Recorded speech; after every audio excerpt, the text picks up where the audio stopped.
So, from Leon, dear Grand Inquisitor Klavan, I'm an overseas observer of American politics, and I fall into the camp of having, like yourself, fall into the camp of having reservations over President Trump's conduct and manner, but overwhelmingly positive feelings about his administration. So far, one of the oft-repeated hopes going into this administration is that President Trump would grow into the office a la Ronald Reagan. However, in terms of his character, he is still the same blunt instrument, always in search of a nail to hit. My question centers on this. When we judge President Trump or any man or woman, what matters more? Is it their character or their deeds? As a conservative, is it preferable for a man of the utmost integrity to carry out acts that we don't agree with politically, or would we rather take our chances with somebody like Trump, who is unquestionably boorish and unpalatable, but continues to pursue an effective conservative agenda?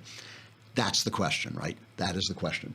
Here's the answer. There's a price you pay for everything.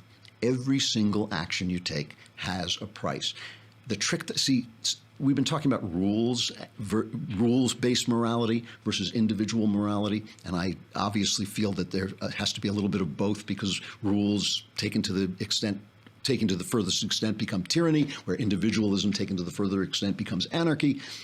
There's a price you pay for everything, and the way you find the best way forward in a complex world is calculating the price. It's not based on rules. It's calculating the price. What the rules help you to do is they help you to keep from going off the rails, from saying what they call consequentialism, of judging everything by the outcome, right? You can't judge everything by the outcome. I used the example before of setting up a man for murder because you know he committed murder. That is destroying something bigger than letting the guy, for the price of that is destroying the justice system. If you do that with a criminal, you destroy the justice system and thereby destroy justice. The price is just too high, and the rules are established to keep you from knowing that. But if you live in a world, we live in a world where certain things happen behind the scenes. Does it bother me? Every time a cop is caught abusing somebody, you have to punish him. But does it bother me that occasionally a cop knocks a guy down a flight of stairs because he needs to get some information out of him? It doesn't really. I don't want to know about it, but it doesn't bother me. You know, John McCain, here is one thing that John McCain said that I really liked. He said, we should never, ever torture somebody. And they said, well, what would you do if you knew a terrorist act was about to take place and you could only get the information by torture? And McCain said, I'd do what I had to do.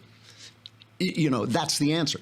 Every day in this country, people are killed in hospitals through euthanasia.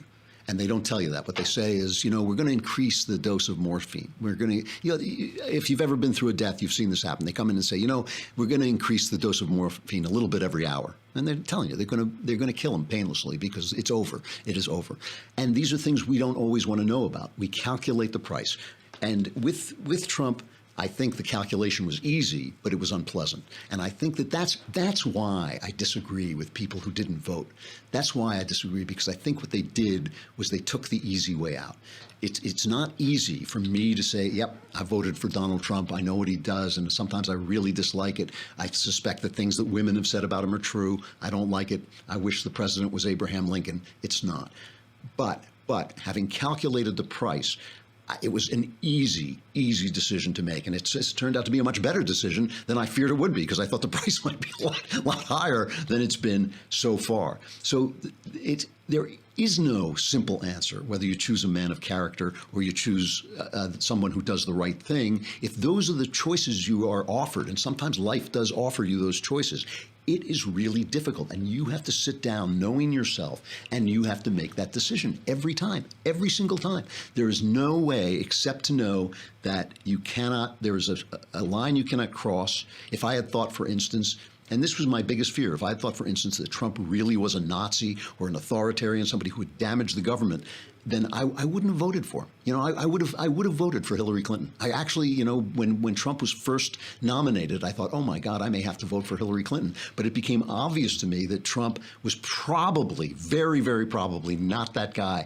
and that Hillary Clinton was that guy in a very quiet way. Like Obama, she was going to reduce our constitutional government, reduce our freedom. And that was the decision I made, and I am really happy I made it, and I'm really satisfied with the results. But there's a price. There is a price, and we will pay it as we go along, and we pay all prices every day.